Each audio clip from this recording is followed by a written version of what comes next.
अस्सलामुअलैकुम guys, welcome back to my channel. तो आज की वीडियो में मैं आप लोगों को एक्सप्लेनेशन देने वाला हूँ सॉलिड स्टेट चैप्टर का, और आज है सॉलिड स्टेट का 5th लेक्चर। तो चलिए स्टार्ट करेंगे। आज जो टॉपिक पढ़ने वाले हैं वो है क्लोज पैक्ड स्ट्रक्चर्स। इसके बारे में आज पूरा डिटेल में कवर करेंगे। तो चलिए स्टार्ट करेंगे। सबसे पहले तो सॉलिड्स में जैसे कि मालूम है अपने को, कंस्टिट्यूएंट पार्टिकल्स जो रहते हैं वो क्लोजली पैक्ड रहते। सॉलिड जो रहता है उसके मैटर के तीनों स्टेट्स में से सॉलिड, लिक्विड, गैसेस में से सबसे ज़्यादा पैकिंग जो रहता पावर वो सॉलिड्स का ज़्यादा रहता। ठीक है, ये तो अपने को मालूम है, बहुत छोटी सी बात। और बहुत कम वेकेंट स्पेस रहती सॉलिड के पार्टिकल। तो इन जो कंस्टिट्यूएंट पार्टिकल्स है, जैसे कि कंस्टिट्यूएंट पार्टिकल्स में अपने को मालूम एटम्स, आयंस या मॉलिक्यूल्स रहते, एटम्स, आयंस या मॉलिक्यूल्स। ठीक है, तो ये पार्टिकल्स को स्पीयर्स के जैसा कंसिडर करेंगे और एक 3D स्ट्रक्चर बनाएंगे। 3 स्टेप्स में 3D स्ट्रक्चर बनाना है। तो पहला स्टेप क्लोज पैकिंग 1 डायमेंशन में करेंगे। 1 डायमेंशन मतलब एक लाइन में, कोई एक डायरेक्शन में तो 1 डायमेंशन सिर्फ एक्स एक्सिस ऐसा। तो here the spheres are arranged in 1 line, एक ही लाइन में स्पीयर्स को अरेंज करना है। In this arrangement each sphere is in contact with 2 of its neighbours, 2 neighbours के साथ कॉन्टैक्ट में आता। 1 लाइन में देखो आप, ऐसा अरेंजमेंट दिख के आता है इसका, पूरे एक लाइन में ऐसा अरेंज्ड है। ठीक है, वैसे क्योंकि ये कंस्टिट्यूएंट पार्टिकल्स है बहुत छोटे रहते, इसलिए लाइन बहुत दूर तक लंबी रहती, क्योंकि एटम्स तो बहुत छोटे रहते ना। तो एक कोई भी छोटी सी पेन की निब भी लिए तो उसमें भी बहुत ज़्यादा नंबर ऑफ एटम्स आते हैं। ठीक है, और ये इसका बस एक छोटा पार्ट, वो पूरे मैटर में से छोटा पार्ट ऐसा करके बताए पिक्चर में। ठीक है, अब आगे बात करेंगे। ये 1 डायमेंशन में है इसलिए लाइन। तो number of nearest neighbour of a particle is called its coordination number. Thus in 1 dimension close packed arrangement coordination number is 2। अब जैसे कि इसको कंसिडर करें x, तो 1 डायमेंशन में इसके अतराफ इसको कांटेक्ट में जो है सिर्फ 2 एटम्स है, 2 कंस्टिट्यूएंट पार्टिकल्स है, तो इसीलिए इसका कोऑर्डिनेशन नंबर 2 हो जाता, 2 हो जाता। अगर और ज़्यादा रहते थे तो जो भी है, जितने भी कांटेक्ट में है उतने। ठीक है, तो इसमें हर एटम का जो है कोऑर्डिनेशन नंबर 2 रहता है, क्योंकि हर एटम से 2 एटम्स कांटेक्ट में रहते ऐसे। चलिए अब आएंगे next, close packing in 2D में। तो 2 डायमेंशन में क्या होता है, स्ट्रक्चर जो है ना रोज में क्लोज पैक्ड स्पीयर्स अगर अरेंज करे तो वो 2D में बन जाता। इसके भी 2 तरीके हैं, 2 अलग अलग तरीके। एक तो ऐसा तरीका है कि आप एक 1 डायमेंशन का, ये एक 1 डायमेंशन का स्ट्रक्चर है ना, उसको एक के ऊपर एक सीरियली ऐसा रख दो। अगर ऐसे अरेंजमेंट को ए बोले तो पूरे ए ऐसे ही आते सेम ऐसा। तो ये जो टोटल जो स्ट्रक्चर रहता ना, ये पूरा स्क्वायर टाइप का हो जाता। जैसे कि यहाँ पे हो गया, देखो ये पूरा एक स्क्वायर बन के है। यहाँ पे देखो ए ए ए ए ऐसा, और इसका कोऑर्डिनेशन नंबर 4 है। यहाँ पे एक एटम से 4 डिफरेंट कंस्टिट्यूएंट पार्टिकल्स कांटेक्ट में है ना, इसीलिए यहाँ पे 4 रहता नंबर कोऑर्डिनेशन नंबर। ओके, और दूसरा तरीका क्या है, एक तो ये तो पहला तरीका हो गया। दूसरा तरीका है कि इन लोगों को थोड़ा ये टाइप में अरेंज करेंगे, थोड़ा इधर हटा, इधर देखो यहाँ पे स्पेस बहुत ज़्यादा बच रही थी ना, ये एम्प्टी स्पेस, तो यहाँ पे कंपैरेटिवली कम बच रही, कम स्पेस है, इसीलिए थोड़ा ऐसा करके इसको ऐसा अरेंज करेंगे। तो इधर जो है ना हर एटम के अतराफ टोटल 6 एटम्स आ जाते, 6 कंस्टिट्यूएंट पार्टिकल्स आते, जिससे कोऑर्डिनेशन नंबर यहाँ पे 6 हो जाता। यहाँ पे कोऑर्डिनेशन नंबर लिख देता हूँ, इसका कोऑर्डिनेशन नंबर 6 और इसका कोऑर्डिनेशन नंबर 4। ठीक है, ये स्क्वायर क्लोज पैकिंग बोलते हैं, क्योंकि यहाँ पे ये जो स्ट्रक्चर है ये स्क्वायर जैसा बन रहा कोऑर्डिनेशन कंपाउंड्स का। और यहाँ पे ये हेक्सागोनल क्लोज पैकिंग है, क्योंकि यहाँ पे देखो आप हर एटम के अतराफ जो एटम्स कांटेक्ट में उनको अगर सेंटर्स को ज्वाइन करें उनके, तो एक हेक्सागोन जैसा शेप बन रहा। ठीक है। तो चलिए अब इसके बाद आती है 3D की क्लोज पैकिंग। तो 3 डायमेंशनल क्लोज पैकिंग जो है ना, इसमें पूरे जो रियल स्ट्रक्चर्स रहते हैं अपने, वो पूरे 3D में रहते हैं। अब जैसे कि आपका इरेजर है, पेन है, सब 3D में ही रहते हैं। ठीक है, इरेजर है वो 3D में ही पैकिंग होता है, फर्स्ट डायमेंशन या सेकेंड डायमेंशन और ये थर्ड डायमेंशन ऐसा। तो 3D में रहते सब, और they can be obtained by placing 2D structures one above other, जैसे कि पहले करे थे वैसे। अब पहले 1D स्ट्रक्चर्स को एक के ऊपर एक ऐसा रख के 2D स्ट्रक्चर बनाए थे ना, अब 2D स्ट्रक्चर्स को एक के ऊपर एक रख के जो है अपन 3D बनाएंगे। तो इसमें भी जो है ना थोड़े डिफरेंट टाइप्स है, ऐसे टाइप जिसमें 3D स्ट्रक्चर को डिवाइड कर सकते हैं। 3D close packing in form of 2D square layers. Square जो ये स्क्वायर लेयर्स है ना, इसमें कैसा 3D स्ट्रक्चर्स बन सकते उस पर बात कर रहे हैं। तो ऐसा बनता है, ये भी स्क्वायर जैसा ही बनता पूरा, क्योंकि ये पूरे स्क्वायर्स को एक के ऊपर एक रखते गए तो बना। पूरे ये स्क्वायर स्ट्रक्चर्स है, इन लोगों को पूरों को एक के ऊपर एक ऐसा रखते गए तो ये भी बना। ठीक है, सेम ऐसा क्यूब टाइप का बन गया है सॉलिड। ठीक है, क्यूब बिल्कुल सिंपल क्यूबिक लैटिस फॉर्म हो गया बाई ए अरेंजमेंट। क्योंकि ये देखो ये भी पूरे सेम एच है ना, ए अरेंजमेंट रहता है ये ए बोले तो। अब वो ए के बाद जैसा जैसा डिफरेंट अरेंजमेंट दिखता गया, दूसरा वेरिएबल ऐड करना। जैसे कि यहाँ पे एक ऐसा अरेंजमेंट दिखा, फिर एक दूसरा ऐसा अरेंजमेंट दिखा, तो उसको बी बोल के नाम देती है ना, वैसे अगर और डिफरेंट दिखा अरेंजमेंट तो सी लिख देते, वैसे करके बढ़ाते जाते। ठीक है, ये 3D क्लोज पैकिंग हो गई 2D स्क्वायर स्ट्रक्चर में। और फिर उसके बाद 3D क्लोज पैकिंग जो है ना 2D हेक्सागोनल स्ट्रक्चर्स।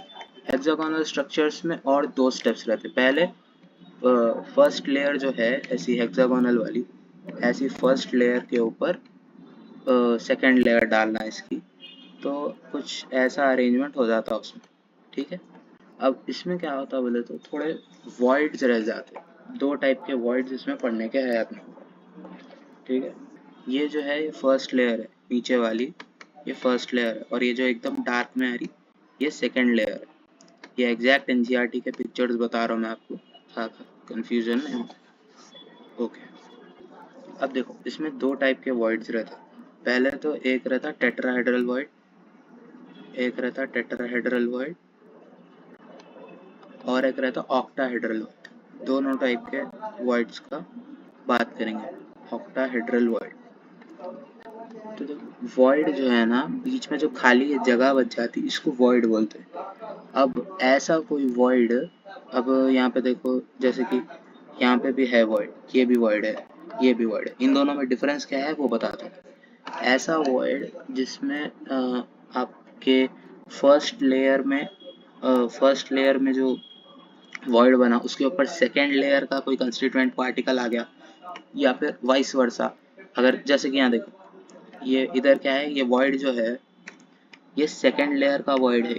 ये जो जगह है ये सेकेंड लेयर की है, मगर इसको कवर करने के लिए ये पीछे से फर्स्ट लेयर का ये वाला एटम आ गया। ये जो एटम है पीछे वाला ये वाला, ये जो एटम है इन्हें वो वॉइड को कवर कर लिया ना, कहाँ से, पीछे से दूसरी लेयर वाला कवर करा। फर्स्ट लेयर, लेयर नंबर 1 वाला वॉइड, लेयर नंबर 1 वाला एटम ये लेयर नंबर 2 के वॉइड को कवर करा, तो वो बन गया टेट्राहेड्रल वॉइड। ऐसे वॉइड को टेट्राहेड्रल बोलते हैं, टेट्राहेड्रल वॉइड। या फिर अब देखो ये वॉइड है, ये वॉइड नीचे फर्स्ट लेयर में है, मगर इसको सेकेंड लेयर का एटम कवर कर लिया, तो वो टेट्राहेड्रल वॉइड हो जाता। दोनों तरफ से भी वैलिड है टेट्राहेड्रल वॉइड का। अब ऑक्टाहेड्रल वॉइड की बात करेंगे। ऑक्टाहेड्रल वॉइड मतलब जो वॉइड कवर नहीं होता। ठीक है, तो उसके सराउंडिंग में ऐसे यहाँ पे देखो ये फर्स्ट लेयर सेकेंड लेयर होने के बावजूद भी उन्हें कवर नहीं हुआ, इसीलिए ऑक्टाहेड्रल वॉइड है। ठीक है, तो वॉइड बेसिकली जो जगह कवर नहीं हुई एटम्स से, एम्प्टी जो स्पेस रहती है उसको वॉइड बोलते हैं। और यहाँ पे डिटेल में इसके बारे में डिस्कस करा हुआ है। आप देखो यहाँ पे अच्छे से डिटेल में समझाया है। यहाँ पे इस पे अगर आप पूरा फोकस करके एनसीईआरटी लाइन बाय लाइन अभी से पढ़ लिए तो बहुत इंपॉर्टेंट रहता हो आपके लिए। आपको बाद में फिर से उसको रटने की ज़रूरत नहीं रहती। थोड़ा ऊपर ऊपर से जब तक ले तो चलता है एग्जाम के एंड टाइम पे, मगर अभी तो एनसीईआरटी पूरी एकदम डिटेल में लाइन से पढ़ना बहुत इंपॉर्टेंट है। यहाँ पे देखो टेट्राहेड्रल होल, टेट्राहेड्रल होल मतलब जो टेट्राहेड्रल वॉइड रहता ना वही। तो वो ऐसा रहता, ये रेड कलर जो है ये लेयर 2 का है, ये लेयर 2 का है। और जो ब्लू कलर है आपका लाइट ब्लू, जो ये लाइट ब्लू कलर है ये लेयर नंबर 1 का है। लेयर नंबर 1 नीचे है, नीचे है, ठीक है। 3D में इमेजिन करो इसको, नीचे लेयर नंबर 1 है, उसके ऊपर लेयर नंबर 2 है। और ये जो जगह है जिसको दूसरी लेयर का कंस्टिट्यूएंट पार्टिकल कवर कर रहा वो वॉइड रहता। तो ये वाला टेट्राहेड्रल वॉइड है, ठीक है। क्यों है बोले तो अब ये जब इनके सेंटर्स को आप ज्वाइन करेंगे, ये जो कंस्टिट्यूएंट पार्टिकल्स है वो वॉइड को कनेक्टिंग जो कंस्टिट्यूएंट पार्टिकल्स है उनके सेंटर्स को ज्वाइन करे तो ऐसा टेट्राहेड्रल शेप बनता, इसीलिए उनको टेट्राहेड्रल वॉइड्स बोलते हैं। ऑक्टाहेड्रल वॉइड में भी क्या होता, ऑक्टाहेड्रन बनता वैसे ही। अब यहाँ पे देखो ये 3 जो है ये रेड वाले ये लेयर 2 के है, ये नीचे जो है वो लेयर 1 है, लेयर 1 के आपके एटम्स है, ठीक है। तो यहाँ पे वॉइड जो रहता है ना, ये वॉइड में अगर इसके ऐसे पॉइंट्स ज्वाइन करके 3D में इसको इमेजिन करें तो जो है ना ऑक्टाहेड्रॉन बनता, ऑक्टाहेड्रॉन ऐसा शेप बनता। तो इसीलिए उसको ऑक्टाहेड्रल वॉइड बोलते हैं। तो ये था बेसिक डिफरेंस इन लोगों के बारे में, वॉइड्स के बारे में। अब बी, ये पहले ए पार्ट पढ़ लिया अपन इसका, placing second layer over first layer वाला। अब बी पार्ट पढ़ेंगे, placing third layer over second layer. अब तो placing third layer over second layer में भी दो मेथड्स रहते।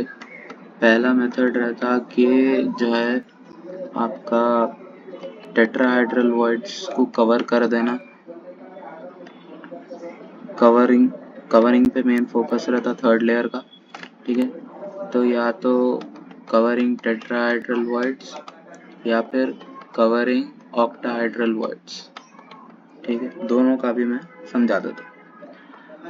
टेट्राहेड्रल वॉइड्स कवर करना है बोले तो थर्ड लेयर को सेम फर्स्ट लेयर जैसा अलाइन करते, जैसे कि यहाँ पे फोटो में दिया हुआ है पिक्चर में, ठीक है। देखो फर्स्ट लेयर जैसा अलाइन करे थे, सेम वैसे ही थर्ड लेयर को भी रखे, जिससे टेट्राहेड्रल वॉइड्स जो है ना कवर हो गए।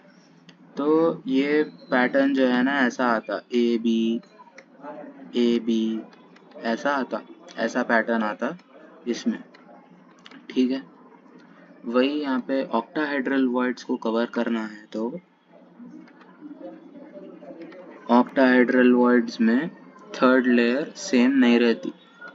यहाँ पे देखो थर्ड लेयर सेम नहीं है फर्स्ट लेयर से। फर्स्ट लेयर ये है, ये सेकंड लेयर है, थर्ड लेयर जो है ना डिफरेंट है, टोटली डिफरेंट, दोनों से भी डिफरेंट, फर्स्ट से भी डिफरेंट, सेकंड से भी डिफरेंट। इसीलिए उसको दूसरा वेरिएबल लिए सी, जो कि मैं पहले भी बोला ले सकते, ठीक है। तो इसका फॉर्मेट कैसा रहता है एक क्रिस्टल का बोले तो ए बी सी ऐसा आता, ओके, ऐसा फॉर्मेट आता इसका, ठीक है। तो ये जो स्ट्रक्चर रहता इसको हेक्सागोनल पैकिंग बोलते, और जो ऑक्टाहेड्रल वॉइड्स को कवर करने का स्ट्रक्चर रहता उसको क्यूबिक क्लोज पैकिंग बोलते। इसको FCC भी बोल सकते, ठीक है, FCC भी बोल सकते इसको, FCC, ओके। यहाँ पे देखो इन लोगों का एक अच्छा डिटेल में ऐसा भी स्ट्रक्चर दिया हुआ है कि कैसा रहता। ऑक्टाहेड्रल वॉइड्स को कवर करना है तो क्यूबिक स्ट्रक्चर, नहीं टेट्राहेड्रल वॉइड्स को कवर करना है तो हेक्सागोनल स्ट्रक्चर। और इन लोगों का फिर से एक और एक 3D में दिया हुआ है, इधर भी एक 3D में फोटो दी हुई है, ठीक है। इन दोनों का जो है ना अच्छा खासा पोटेंशियल है, मतलब 74% एरिया जो है ना वॉल्यूम क्यूब की कवर कर लेते हैं लोग, 74%। और दोनों का भी जो कोऑर्डिनेशन नंबर है, दोनों टाइप में कोऑर्डिनेशन नंबर जो है ना 12 रहता, ठीक है। ये जो अपना टेट्राहेड्रल वर्ड्स को कवर करने का है वो मैग्नीशियम में दिखता कहते, मैग्नीशियम जैसे मेटल में, और ये ऑक्टाहेड्रल वर्ड्स को कवर करने का सिल्वर क्रिस्टलाइन में दिखता है। सिल्वर क्रिस्टलाइन नाम के कंपाउंड में दिखता है, सिल्वर क्रिस्टलाइन। ठीक, चलिए। और गाइस आज की वीडियो के लिए बस इतना ही। Thank you very much for watching. अब मिलेंगे नेक्स्ट वीडियो में इंशाल्लाह। तब तक के लिए अगर वीडियो पसंद आए तो लाइक करिए, चैनल को सब्सक्राइब करिए फर्दर अपडेट्स के लिए, आने वाले लेक्चर्स के लिए, और अपने सारे फ्रेंड्स में और क्लासमेट्स में मेरी वीडियो को शेयर कर दीजिए। कोई भी डाउट है तो बेझिझक कमेंट करके बता दीजिए। Thank you very much for watching. अल्लाह हाफिज़।